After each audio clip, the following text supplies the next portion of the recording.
If you are not careful, your first motorcycle could be your biggest mistake. So in the next couple of minutes, I'm going to show you how to avoid the 6 most common mistakes so you can save money, ride safe, and actually enjoy your new bike. So stick around, because mistake number 3 is the one that everyone regrets. The first mistake is not knowing what type of bike you want. There are so many types of bikes, and each of them has their own purpose. You have naked bikes, sport bikes, you have adventure bikes, off-roading bikes, you have cruisers, and a lot of variants on these. For example, sport touring bikes.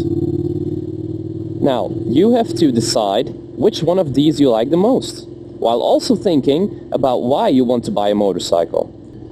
Are you looking for a weekend toy, a daily commuter, your dream tourer, an off-road adventurer? Your purpose matters more than horsepower. So you get the point, right? I recommend thinking about what you are mainly going to use this bike for, and then finding a balance. For example, a super sport or a race bike is a very nice bike, but it is not made for long commuting or going on holidays or going off-road. Now, if you are unsure what bike to get, or if it is the right bike for you, or if you have any other questions concerning your new bike, feel free to ask me in the comments below. I will answer as soon as I can. As a beginner, you need to test out different bikes, and just by sitting on them, you can already tell a lot. Just because you're in love with how a bike looks doesn't mean it will fit your body. For example, can you flat foot the bike if you sit on it? Or do you need to use your tippy toes? Because that's not really a very stable position. Does the bike feel very heavy at all? If you decide to take it out for a test ride, do your wrists and your lower back kill you after only 10 minutes of riding? These are all signs that you need to watch out for, because if that's the case, well, then it would not be wise of you to buy such a motorcycle, because it's just simply not the right bike for you. I can't express enough how important it is as a beginner, or as any rider pretty much, is to test out different bikes. So I would advise you to go to a dealership, sit on all different kinds of bikes so you can get a feel for what they feel like, and it won't take long until your body will tell you what kind of motorcycle is best suited for you. You can't judge a book by its cover, and it's the same with motorcycles. Every motorcycle handles differently. How the throttle responds, how heavy the bike feels, how the clutch pull feels, how nimble it feels in the corners, the weight of it, how it feels like when you're doing some acceleration. If you like the way how the engine picks up, these are all things that you need to look out for and test. That's why it's so important. So test until you are certain of your choice. Hey, I get it. You want the fastest, flashiest bike. TikTok and Instagram influencers are seen riding the H2, the S1000RR, the ZX10R. They don't ride the MT-03, right? But your bike doesn't make you a rider. Your skills do. So pick a bike that helps you grow, not just one that looks good on Instagram or social media. Because do you know who cares about your 1000cc motorcycle? Nobody does. Except, well, your broken collarbone might care, if you crash it. If you matter enough to someone, they will care, but only about you, not about the bike that you ride. So be smart, stay safe, and buy a bike that fits your riding skills. That's the most important part. Don't let your ego get to you. So, you want a bike that looks cool and is fast. And I understand that. But as a beginner, you need to understand that everything in life has a learning curve. And this is especially true for motorcycles. More power equals less forgiveness. That's just how it is. A 1000cc bike doesn't just go fast, it punishes small mistakes. For example, if you accidentally ride in a pothole and you twist your throttle hand, right? It is something that happens a lot frequently. It's normal, especially in newer riders.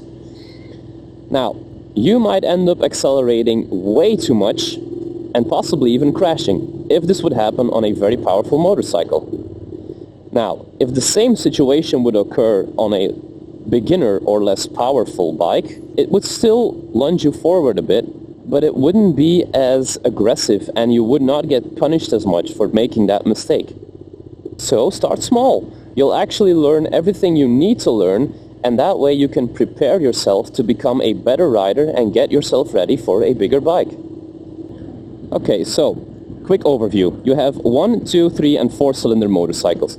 There are bikes with more cylinders than that, but for now let's just keep it simple, right? In general, there is a simple rule. The more cylinders a bike has, the less aggressive and more smooth it will feel. For example, if you pick a motorcycle that has 4 cylinders, it will feel less aggressive on the throttle in the beginning of the rev range because it makes its power way up high. Instead of, let's say, a 2-cylinder that has more grunt, more torque down low and in the middle of the rev range. Now, which one is perfect for you is all personal preference, but if you're a beginner, I feel like some of you will want the one with 4 cylinders instead of the 2, because it's just smoother, it's easier, especially if you shift gears early. There will not be power on tap, especially not if you're just chilling and learning and cruising. My personal recommendations for motorcycles to begin on are somewhere between the 300, 400cc and the 650cc range. I feel like that is the perfect amount of power where you can learn everything you need to learn and mistakes are not punished that much. Now, beware though, on paper there are some bikes that are only 600cc's, but these are super sport bikes, like the Yamaha R6 or the ZX6R from Kawasaki, or the CBR 600R from Honda. Now, technically, yeah, they have less cc's, so they are less powerful, right? Well, no, that's not the case. They actually have a lot more power than, for example, a 650cc Kawasaki Ninja, because that is more a sport touring motorcycle, whereas the other one is a super sport. So know the difference. Facebook or second-hand deals might look nice, but remember, you are just a beginner. If you're unsure, buy second-hand from a motorcycle dealer, or bring a friend that rides to help you check a bike out for any issues there might be. Look at the chain and sprockets, brake feel, oil leaks. Unsure what to look for? I will be posting a full video in the future breaking it all down. Congratulations! You saved up enough for your dream motorcycle. But did you forget everything else? Let's say you pay $5,000 or $7,000 or $10,000 for a bike, but only $50 for your helmet. Well, you're doing things wrong. There is a saying in the motorcycle community, dress for the slide, not for the ride. Your gear is your second chance if a crash were to happen. I'm doing something wrong right now. Can you spot what it is? Tell me in the comments. You need to have a budget for decent gear, a decent helmet, decent gloves, a decent jacket, pants, boots. These are very important things, especially if you're new, because you never know that you drop your bike or you fall off in a slow speed maneuver. At least the damage to yourself is minimized, right?